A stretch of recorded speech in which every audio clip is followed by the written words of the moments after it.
చూడండి ఎలా చేస్తుందో ఇది. పిలవాలి బూచోండి. బూ బూ అనగానే ఏడుపు వస్తుంది కదా నీకు. ఏడు అమ్మా. బూచాడా బూచాడా.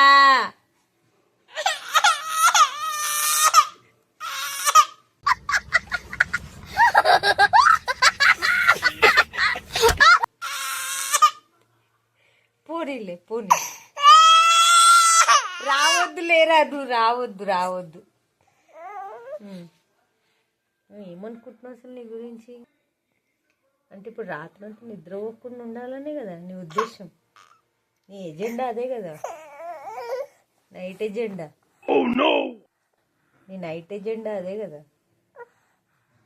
నీకు అయినా అలవాటే కదా మనుషులను పడుకోనియకుండా ఉంచడం, రాత్రంతా వాళ్ళ నిద్ర డిస్టర్బ్ చేయడం, మనం పడుకోవద్దు పక్క వాళ్ళని పడుకోనియద్దు. అదే కదా నీ ఉద్దేశం.